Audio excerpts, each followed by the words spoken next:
Dosen dan teman-teman kami dari kelompok Jambu akan mempresentasikan hasil kerja kami, yaitu tentang teori struktural dan kajian semiotik. Berikut ini yang akan dibawakan oleh teman-teman saya, hasil rekaman video kami.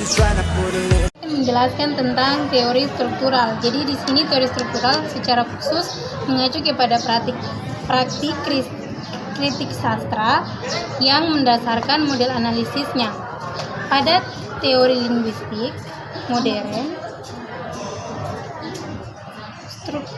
strukturali menantang teori mimetik yang berpandangan bahwa karya sastra adalah tiruan kenyataan. Terus teori ekspresif yang menganggap sastra pertama-tama sebagai ungkapan perasaan dan watak pengarang. Dan teori-teori yang menganggap sastra sebagai media komunikasi antara pengarang dan pembacanya. Saya akan melanjutkan penjelasannya tentang pemahaman terhadap teks sastra harus memperhatikan unsur-unsur struktur yang membentuk dan menentukan sistem makna. Fuller dalam Pradopos tahun 1995 halaman 43. Teuneus dalam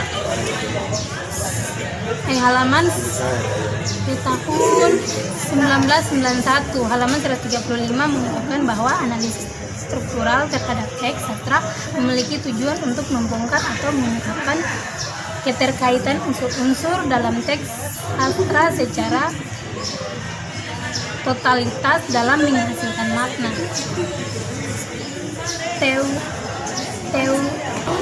Dalam Pradopos 1995 halaman 46 berpendapat analisis struktural merupakan hal yang harus dilakukan untuk memahami prosa dalam kurun baik cerpen, novel, dan roman, yaitu dengan memahami struktur fisik dan struktur batin yang terdapat di dalam. Adalah kelemahan pokok struktural, yaitu karya sastra yang diasingkan dari konteks dan fungsinya sehingga sastra kehilangan relevansi sosial, tercabut dari sejarah dan terpisahkan dari permasalahan manusia.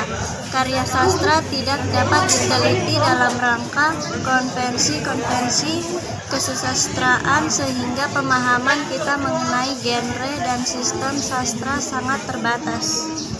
Berikut ini adalah lanjutan dari kajian semiotik. Kajian semiotik dalam sastra telah dilakukan sejak mulai diperkenalkan oleh Saussure pada tahun 1920-an di Eropa dan Pierre serta Morris pada masa yang sama di Amerika. Studi sastra yang bersifat semiotik adalah usaha untuk menganalisis sastra sebagai suatu sistem tanda-tanda dan menemukan konvensi-konvensi apa yang memungkinkan karya sastra mempunyai arti. Pradopo 1995-142. Burung Amiodil adalah karya sastra merupakan gejala konsumsi yang berkata dan pengarang wujud sastra sebagai sistem tanda dan presentasikan sumber acuan semiotik melalui simulasi atau persamaan. Artinya sumber acuan dapat dilihat, didengar, mengindikasikan sumber acuan atau saling menghubungkan sumber acuan, menyandingkan melalui kesepakatan atau persetujuan, ditandai persamaan atau kesamaan. Hubungan sebab akibat konversi, contohnya gambar-gambar, patung-patung, toko besar, api atau asap, gejala atau penyakit, bercak merah atau campak, jari yang menunjuk kata keterangan di sini, di sana, atau kata ganti aku, kau, dia, dan seterusnya. Adalah kelebihan dan kelemahan semiotik. Kelebihan semiotik dalam penelaahan karya sastra adalah memperindah karya sastra, mengetahui keindahan karya sastra dalam penelitian analisisnya, lebih memberikan pemahaman makna dari simbol baru. Dalam membaca karya sastra, pembaca minimal mengetahui dua makna, yaitu makna bahasa secara literal, makna simbolik global. Karya sastra kurang memperhatikan struktur, mengembang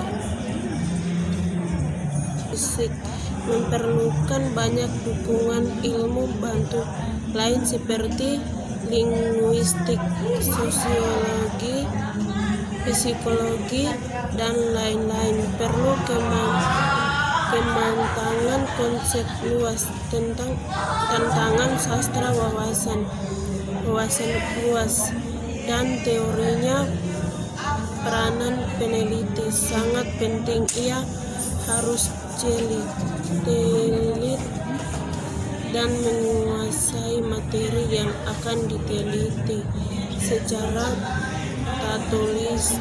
totalitas. Demikian hasil rekaman versi video kami.